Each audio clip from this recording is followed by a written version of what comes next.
Hello and welcome to my review of the Nexx X30 maxijet helmet.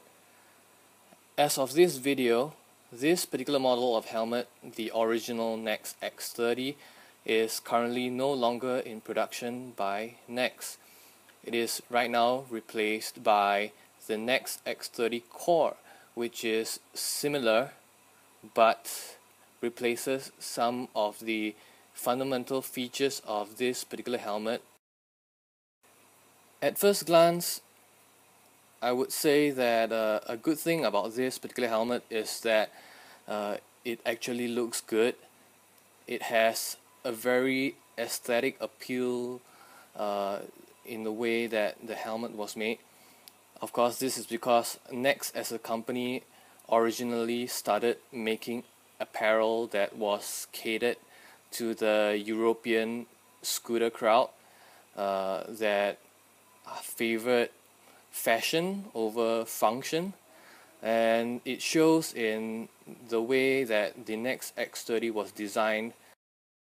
One of the nice features of this helmet is the inclusion of integrated sunshades, which you can see over here.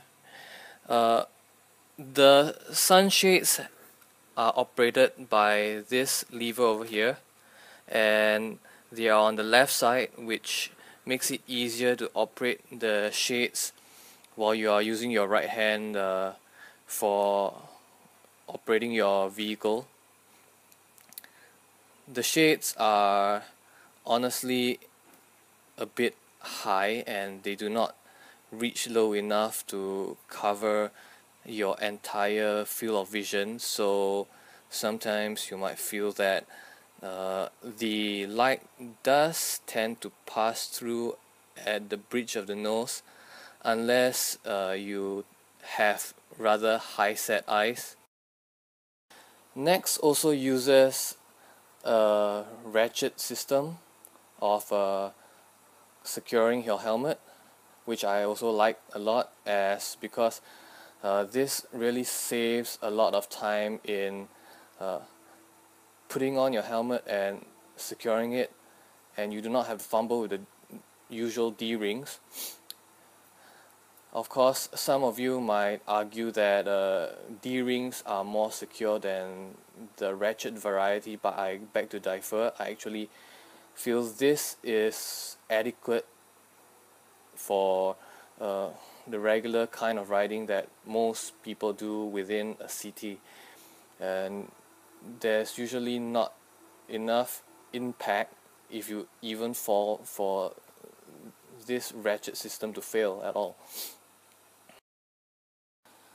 Another thing I like about this helmet is that it weighs rather light. It comes in short of about 1.5 kilos, and that is saying quite a lot, considering that for its class of helmet, which is a flip-up modular, most helmets of its type weighs more than 2 kilograms, which is saying a lot, as a light helmet is extremely important to affecting your ability to ride long distances due to fatigue. Now I'll talk about the things I do not like about this helmet. The first immediate thing I did not like about the helmet was the face shield. The face shield is integrated into the faceplate. As you can see, there is no way of flipping up the face shield without flipping up the faceplate as well. And the other thing about the quality of this helmet is, as you can see very clearly in this video as I pan around the face shield, is the amount of scratches on this particular helmet. It is not a huge issue, but it can be very irritating at night when light passes through the face shield. And the thing about the face shield is when it came immediately after I bought it for about 2 weeks, the edges of the face shield started to show this sticky residue that reminds me of dried super glue, and I tried to wash it off with normal hand soap and using my hands and some cold water, cold tap water, and apparently even though I did remove that residue, it also sort of removed their coating that protects the face shield. The helmet also is lined with this kind of fox leather material.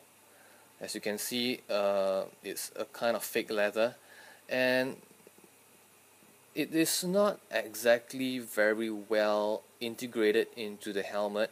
As you can see over here, 6 months, or rather 8 months of wearing this helmet, the glue that binds the lining to the helmet has well, is really disintegrated, and no amount of fabric glue or basically any glue can fix this problem because of the amount of fake leather or fox leather that is present here.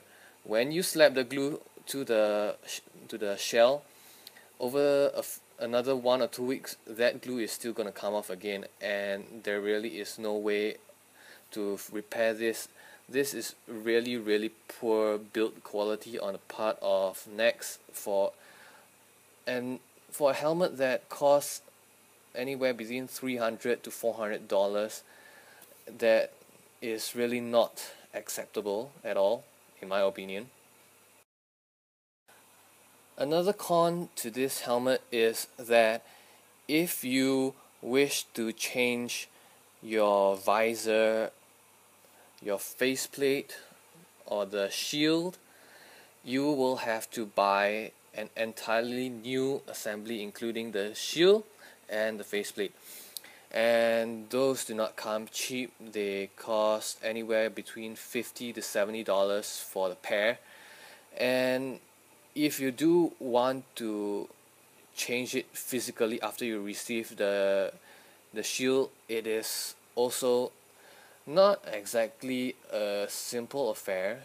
There is no way you can change it with your bare hands alone.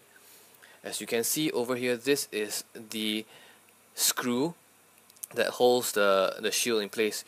They provide a key that slots into here that you can use to turn and loosen the screw so that you can remove it and take out the entire shield and replace the thing. Or you can use any other kind of pencils or rulers that you have around the house, as long as it fits into this line here.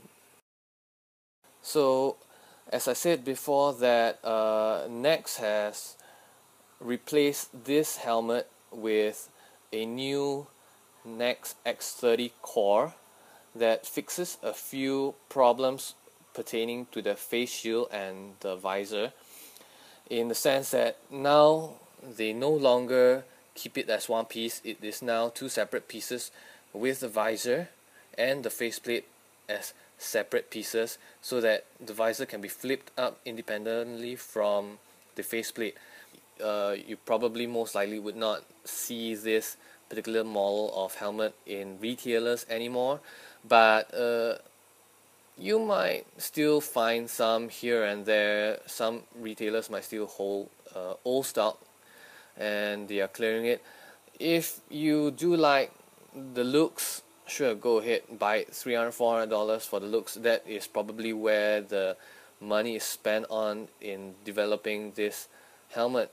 But if you are looking for functionality, I would say stay away from it, because of the fact that it is poorly built. Even though it's a great design, it has many really interesting features, and it is very light for its class and very small. The Nexx X30 fits a rather round-headed shape, so for all of you guys with a round head, this helmet is perfect for you. It's also pretty bulbous, meaning if your left to right of the face is wider than your chin to the top of your head, this is also a perfect helmet. It's a perfectly good helmet for the spherical head as well. So if you have any questions, you can leave them down in the comments below and I'll try and answer them as best as I can. Thank you for watching.